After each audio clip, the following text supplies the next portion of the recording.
Hi guys, ഇന്ന് ഒരു സ്ഥലം വിസിറ്റ് ചെയ്യാൻ പോവുകയാണ്. നമ്മുടെ നാട്ടിലുള്ള ഒരു ചെറിയൊരു മിനി ഡാം എന്ന് പറയാൻ പറ്റുന്ന ഒരു സ്ഥലത്തേക്കാണ് പോകുന്നത്.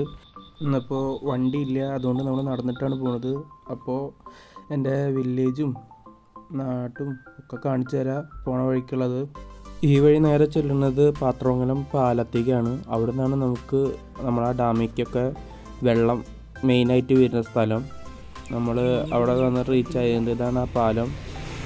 ഇത് മഴയുടെ സീസൺ ആയതുകൊണ്ട് നല്ലതായിട്ടുള്ള വെള്ളം പൊങ്ങിയുണ്ട്. സേഫ്റ്റി എല്ലാവർക്കും പ്രാധാന്യമാണ്. നമ്മളങ്ങനെ മിനി ഡാമിലേക്ക് എത്തിയിട്ടുണ്ട്. ഇതാണ് അതിൻ്റെ ഷട്ടറുകൾ. അവിടെ ഇപ്പോൾ എല്ലാ ഷട്ടറും ഓപ്പണിംഗ് ആണ്. നമുക്കിപ്പോൾ മഴക്കാലമായതുകൊണ്ട് വെള്ളം ശേഖരിച്ച് വെക്കേണ്ട ആവശ്യമില്ലാത്തതുകൊണ്ടാണ് എല്ലാം തുറന്ന് വിട്ടേക്കുന്നത്. ഇവിടെ നിന്ന് മെയിനായിട്ട് കൃഷിക്കാണ് വെള്ളം ഉപയോഗിക്കുന്നത്. ഈ പരിസരം കാണുന്ന പോലെയല്ല, അടുത്തടുത്ത് വീടുകളും എല്ലാം ഉണ്ട്.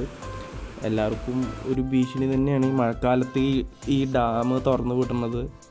എല്ലാ സ്ഥലത്തേക്കും വെള്ളം പൊങ്ങാനും ഒക്കെത്തിനും കാരണമാവുന്നുണ്ട്. ഇതൊരു ചെറിയൊരു അപകട മേഖല തന്നെയാണ്. അതൊക്കെ ആണെങ്കിലും മഴക്കാലത്ത് ഈ സ്ഥലം ഭയങ്കര അടിപൊളിയാണ്. ഇത് കാണാൻ കുറേ ആൾക്കാരും പിള്ളേർ ചൂണ്ടാടാനും എല്ലാവരും ഒക്കെ വരാറുള്ള സ്ഥലം തന്നെയാണ്. ഈ സ്ഥലം വരുന്നത് തൃശ്ശൂർ ജില്ലയിൽ കേച്ചേരി പുലിയന്നൂർ ആ റൂട്ടിലാണ്. അവിടെ വന്ന എല്ലാവരോടും മുട്ടിപ്പാലം എന്ന് ചോദിച്ചു കഴിഞ്ഞാൽ പറഞ്ഞു തരും. മനോഹരമാണ് ഇവിടുത്തെ സ്ഥലങ്ങളും കാര്യങ്ങളെല്ലാം. ഇന്ന് തൃശ്ശൂരിൽ കനത്ത മഴ ഉണ്ട് എന്നാണ് പറഞ്ഞത്. അതുകൊണ്ട് ഇനിയും വെള്ളത്തിൻ്റെ നിരക്ക് ഉയരാൻ ചാൻസ് ഉണ്ട്.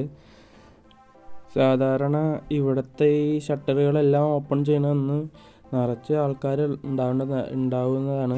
അത് ഇന്നലെയായിരുന്നു ഓപ്പൺ ചെയ്തത്. ഞാൻ വീഡിയോ എടുക്കാൻ വന്നത് 2 ദിവസം കഴിഞ്ഞിട്ടാണ്. അതുകൊണ്ട് വെള്ളത്തിൻ്റെ ഒഴുക്കിലും കാര്യമായിട്ടുള്ള കുറവുണ്ട്.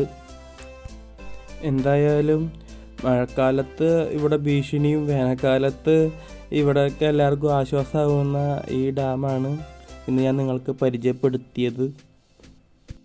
ഞാനങ്ങനെ ഇന്നത്തെ ഈ ഡാമും പരിസരമൊക്കെ കാണിച്ചെന്ന് ഈ വീഡിയോ നിർത്തുകയാണ്. കൂടുതൽ വീഡിയോയ്ക്കായി ഈ ചാനൽ സബ്സ്ക്രൈബ് ചെയ്യുക. Okay, by.